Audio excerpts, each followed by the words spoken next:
I'm a ventriloquist dummy. My name is Marvin. You can't see my ventriloquist because he's inside me. His name is Simo, short for Simultaneity Man. But the voice you hear is his voice, although it seems to be coming from my mouth. He, of course, is moving my mouth with his, I guess with his hands. I don't know. I've never seen him. I'm just his dummy. Don't you believe him? He's Simo. He's the ventriloquist. I'm the dummy inside him. He put me together in the dark, I guess with his hands. I don't know. It's too dark to see. And so begins the dialogue between body and soul. Which is which? Let me try to sort them out for you. Just keep in mind that every natural instinct camouflages the contradiction that the organism is impelled to preserve a life that's fated to end in death, no matter what it does. Simultaneity Man, Simo for short, Mar Frieden. I see, I hear, I smell, I taste, I touch. But how is it, I ask, that I possess one consciousness instead of five, each consciousness associated with a different sense, and thus, like the senses, each consciousness irreconcilable with the other? For surely sounds, sights, smells, tastes, and touches are incomparable. Each is a unique and inimitable way of perceiving the world. Therefore, I speculate that the only way I know I am one in the same consciousness, one in the same person, is because I experience the different sensations simultaneously. I am this simultaneity. The simultaneity of sight and sound, for instance, when I see a car veer off the road and hear it screech to a halt, is how I know it is I who sees and hears it. For simultaneity is not a positive sensation like sight or sound. It's not a sixth sense. If it were, it would have its own characteristically unique quality that made it incompatible with the other senses, and thus would be unable to relate the senses to each other. Rather, for me to experience the simultaneity of the senses, I must produce that experience out of my own imagination. To be specific, I must imagine an inner space, which, like the indifference of physical space for the objects which occupy it, responds to the simultaneity of different sensations without implicating itself in the unique qualities of any one of them. My experience of the simultaneity of different sensations occurring in this imagined inner space manifests as awareness of myself. In other words, I appear to witness the sensations as if I were outside them looking on, as much as being inseparable from the sensations I witness. This act of experience the sensations as being essentially me, at the same time as I experience them from outside as if I were a bystander who is also essentially me, is the origin of the traditional distinction between body and mind. To begin with, I wish to focus on visual perception, because the act of seeing offers a unique opportunity to distinguish one, the inner from the outer person, and two, the conscious person who reunites both into a single person by being aware of both. A hole in a wall doesn't look through itself. It requires someone looking through it to qualify as a peephole. It's the same with my eyes. My eyes are small rounded windows looking out onto the world, but they no more have the power to see than do the corrective lenses I wear in front of them. My eyes require someone looking through them to qualify as seeing. I've flushed out the person hidden behind my eyes by performing the following simple experiment. I briefly glance at the sun. Then, closing my eyes, I stare at the afterimage of the sun, which appears as a bright green spot with a purplish corona. The green spot slowly fades to white before it disappears, but remains visible long enough to complete the experiment. With my eyes still closed, I shake my head from side to side, as if I am emphatically denying something someone has said. I am surprised to notice that instead of being carried from side to side by the motion of my head, the afterimage of the sun remains stationary in front of me. Next, since I assume that the afterimage is imprinted on my retina, I roll my eyes to see if I am right.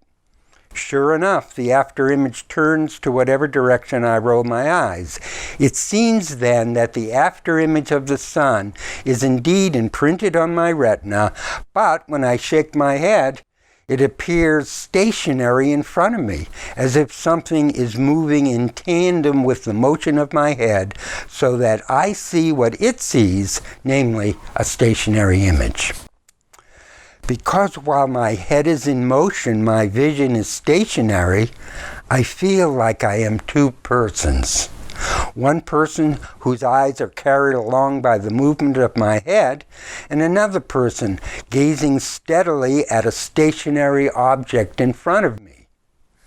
Since I know that the same person can't be stationary and in motion at the same time, I reluctantly admit that I am indeed two people, one inside the other. The person shaking his head from side to side is my body, and the unseen but seeing person located behind my eyes, looking through them, is me. To restate my conclusion, to escape the absurdity of the eye peering through itself, which would be analogous to a window looking out of itself, I feel compelled to imagine an observer in the darkness behind my eyes who is looking through them. Hence, since there are no other claimants to being that person, I have no choice but to imagine that the person is me. But I must ask one more question if I am to explain how it's possible for me to be conscious of all that I have just described. Who is this I who reluctantly admits that I am indeed two people, one inside the other? This is the I of consciousness, of an awareness arising from and intended to transcend the discrepancy between the unseen person looking through my eyes and the visible person whose eyes it is, namely my body. The agent of consciousness, then, is an imagined, hypothetical third person who annuls the discrepancy between inner and outer persons by the mere act of being simultaneously aware of them. Of the five senses, sight is unique in allowing me to distinguish with a precision not possible with the other senses, the organ of sensation from the organism who senses. Indeed, I can't imagine how anyone might experimentally analyze the other senses into instrument and instrumentalist. The sensation of sound heard and the hearer of the sound, the scent smelled and the smeller of the scent, the taste of the food and the taste on the tongue, or by running a fingertip lightly down one's arm, how anyone might distinguish between the sensation felt on the skin and the person feeling the sensation. In all these cases, the sense organ is indistinguishable from the person sensing. Consequently, analysis into sensed and sensor is unlikely, if not impossible. Hence it is with caution that I generalize from the data provided by my eyes to the other senses and propose that the person who is looking through my eyes is the same person who is also listening with my ears, smelling with my nose, tasting with my tongue, and touching with my hands. Let me illustrate why I can't imagine how anyone might experimentally analyze the sense of hearing, for instance, into instrument and instrumentalist. I'm sitting on the deck when a loud and annoying car alarm goes off. At the same time, I hear a helicopter approaching. When the helicopter is directly overhead, I note that the din produced by the helicopter has created the illusion that the sound of the car alarm has diminished.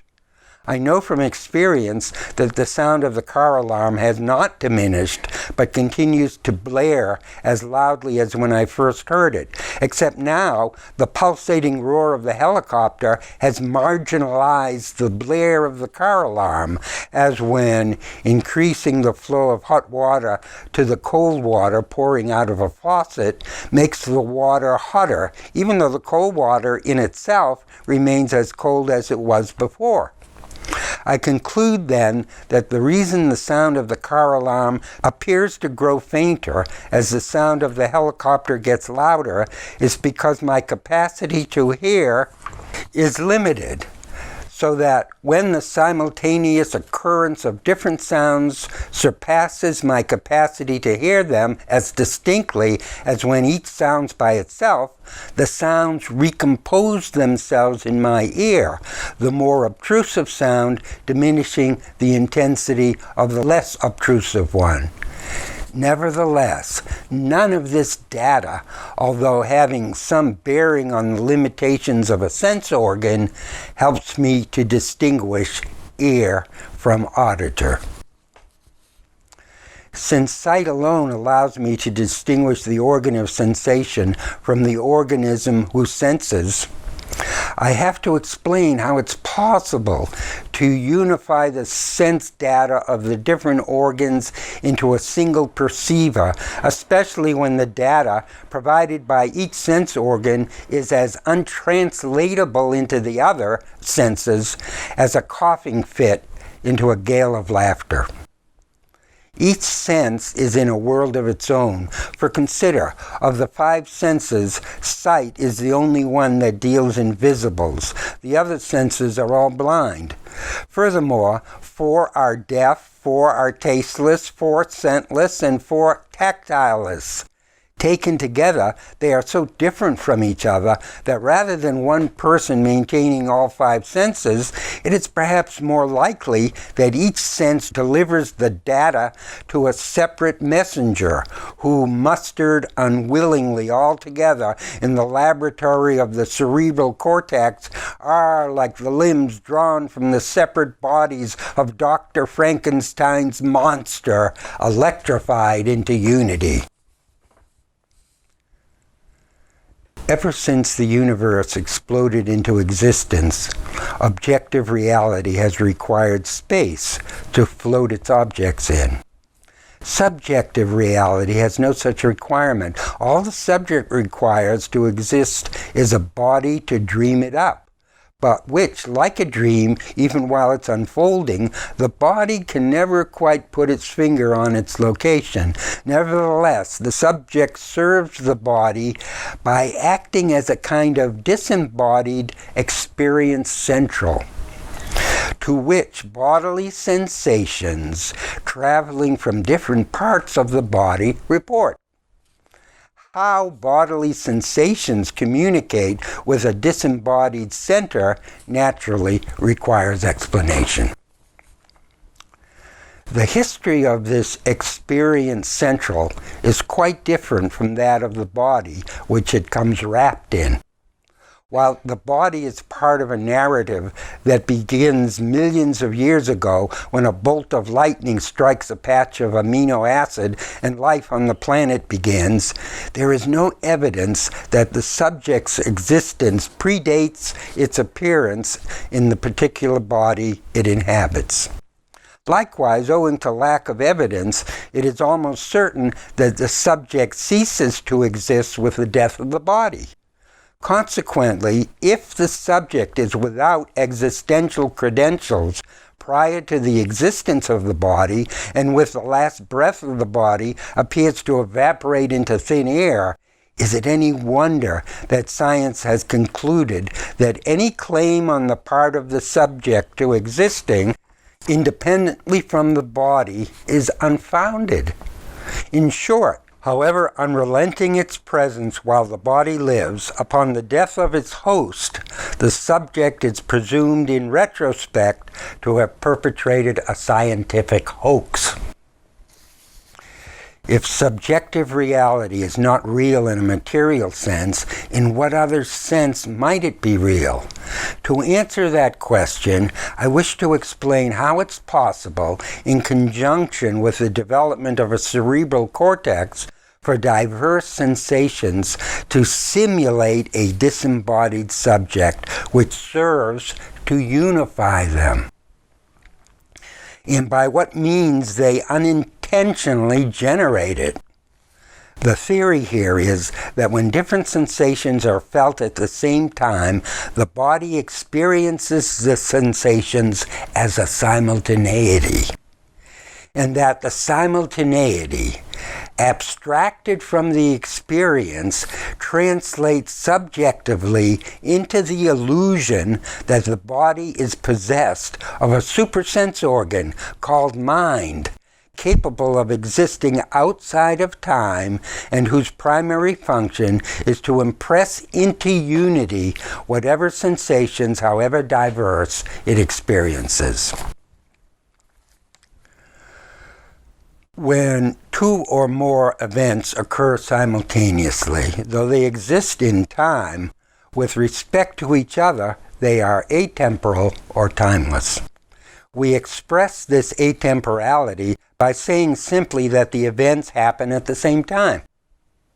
When the events are bodily sensations, as for example, the sensation of amniotic fluid pressing against the body of the embryo, even if the surface of the skin of some areas is more sensitive to the movement and pressure of the fluid than other areas, the genital area for instance, as compared with the buttocks, the simultaneity of the sensations with respect to each other will likewise appear to be atemporal or timeless.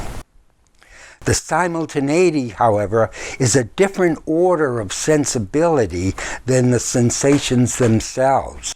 Simultaneity is an impression, not a sensation. Specifically, it is the impression of unity. And while all the embryo may feel submerged in amniotic fluid are various sensations, because the sensations are being felt at the same time, the impression of unity the simultaneity unceasingly makes on the embryo, even without its awareness of it, will grow in strength with the steady increase of new sensations. This increasingly stronger impression of unity also stimulates the development of the cerebral cortex of the brain, the mainspring of ideas.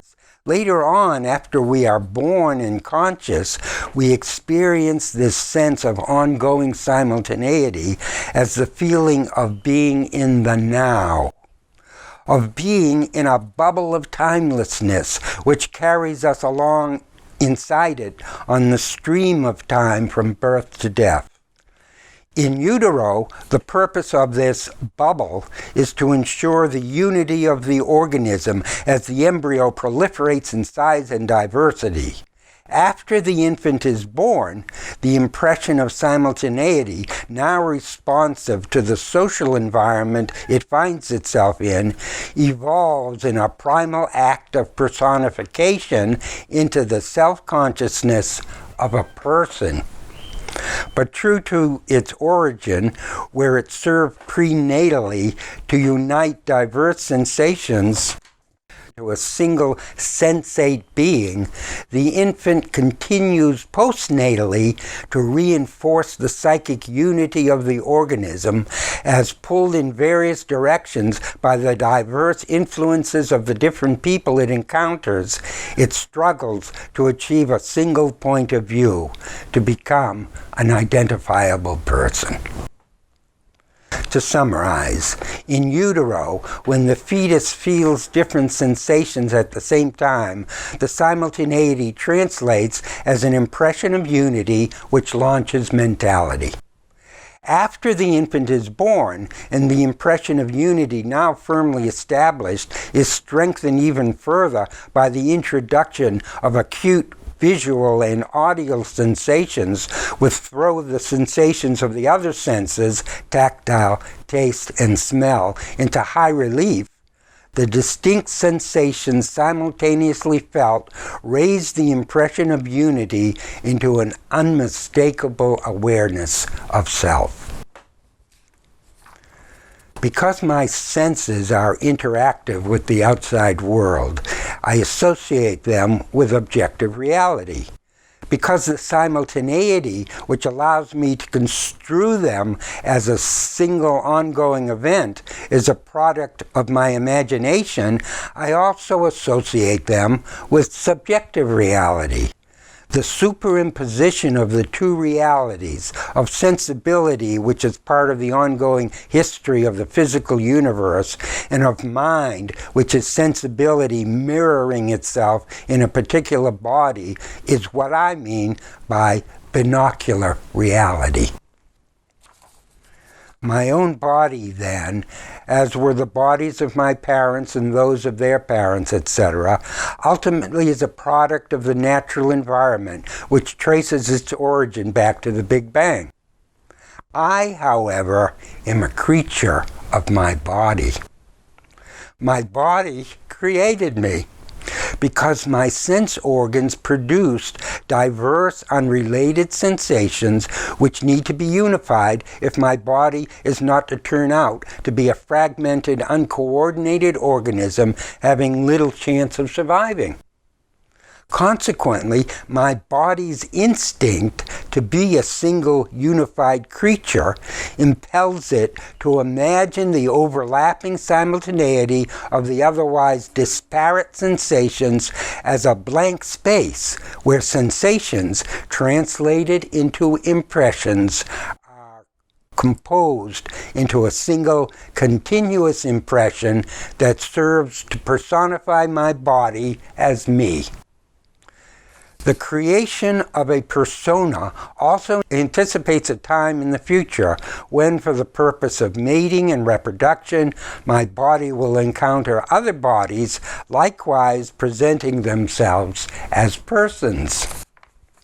In short, my parents conceived my body, but while my cells were proliferating in every direction inside the womb, my body, without a thought in its head, just as fire makes smoke without intending it, was making me. The impression of unity arises from the coincidental overlapping in time of the sensations of touch and taste and smell, and in the later stages of the living organism, yet still an embryo immersed in amniotic fluid, of inklings of sight and sound. Now, this embryo expanding in every direction at one and the same time with increasing cellular diversity is constantly at risk of disintegrating into biological chaos. So what it requires is a strong sense of self to offset the diversity. To satisfy this need, the embryo appropriates the coincidental overlapping in time of the different sensations and translates the overlapping into an impression of simultaneity. Next, because the simultaneous events in time are, with respect to each other, timeless, the embryo, driven by its instinct to unify, abstracts the timelessness from the simultaneity and converts it into an unchanging, contentless thought space. The future home of imagination, an undisclosed point without length or breadth, located somewhere, perhaps located everywhere among the billions of cells, which will serve thereafter as the inner space of mind. But for now, during the embryonic growth, it serves as headquarters for coordinating all cellular growth and bodily activity and for bringing everything into unity. And to personify that unity, to tightly gift wrap it with a person so that however diverse its functions, every cell has the same first name, so to speak. A trillion cells cast their votes, and I am unanimously elected representative spirit, or as I like to think of myself, as Simultaneity Man. To summarize, the person called me, indistinguishable from my material body, is really a simultaneity of overlapping sensations of sight, sound, touch, taste, and smell, presented as a unity which, sustained over time, manifests as the inner space called mind or soul or consciousness. In other words, I am a phantom, created by my body so that my body might eventually personify itself as a person in order to make itself attractive to other persons, created by their bodies, likewise to make themselves attractive to still other persons. Why take the trouble? To speak in terms of evolutionary adaptation, inasmuch as one body exists outside the other, each represents the social environment of the other, and so each body seeks positive feedback from the other body that its adaptation to the social environment is successful. For human bodies, the adaptation is successful if the social environment takes it personally. What I mean by taking it personally is that since I am an illusion, naturally I feel insecure about my existential status. Hence I crave validation that I'm a real person. By seeking confirmation of my existence by other personified bodies, likewise seeking validation that they are real persons. Of course, however earnestly persons attempt to reassure each other that they are real and not just the fictions created by their bodies, the persons remain illusory. Nevertheless, once we understand the circumstances which motivated our bodies to create us, namely to override the rude, stony silence of the physical environment that gave little indication that we were anything more than self-found objects, we are grateful for the gesture. Conclusion. We begin as microdots, called zygotes, and pass from fetality to infancy to maturity to senility to nullity, having many insights along the way with regard to how things happen, but pretend as we may with no idea why they happen. In any case, no sensible creature can tolerate being rotated in space at the rate of 17 miles a minute for the length of a lifetime, not only for no good reason, but for no reason at all, unless the creature is put under a spell. Just as nature provides an opiate to drape the remarkable pain a man would otherwise feel, caused by pulling and resetting a muscle multiple times in quick succession in order to catapult lively ejaculata from one body to another, the other body likewise swollen with pleasure to mask the pain in order not to miss a drop. So, by fostering the illusion called self, that we live unchanged inside a timeless bubble which carries us along on the stream of time, nature anesthetizes the drastic alteration in body and mind resulting from the bizarre transformations of a human creature from a 9-pound infant to a 40-pound child to a 120-pound adolescent to a 170-pound mature person to a 90-pound old man, such that the child and the old man wouldn't recognize each other if they passed each other in the street, and would scarcely recognize the mature person that falls between them. Since, as embryologists inform us, prenates begin dreaming at around 23 weeks gestation age, I wouldn't be surprised if that's when we dream ourselves up, should we need to be somebody in case anyone asks. Now, while it's indisputable that I differ from my parents, if only because my parents and I have separate bodies, how I differ from my body, to which I am even closer than to my parents, has always intrigued me, particularly when I first became aware of the claim of religionists that I, the person whom they refer to as the soul, belong to a world apart from my body. Okay, granted, I thought, that person and body, one being inside the other, appear to differ from each other as much as inside differs from outside. Since, however, they are so closely enmeshed, what needs to be explained, and not explained away, is how their difference naturally arises. Consequently, I felt the same impatience with the legalists of religion that Alexander Hamilton expressed toward the legalists of constitutionality. Hamilton wrote in 1775, raising his voice in an era when science, politics, and religion were equally at home in the humanities before they set out to seek their separate fortunes, that, quote, "The sacred rights of mankind are not to be rummaged for among old parchments and musty records. They are written as with a sunbeam in the whole volume of human nature by the hand of divinity itself, and can never be erased or obscured by mortal power," unquote.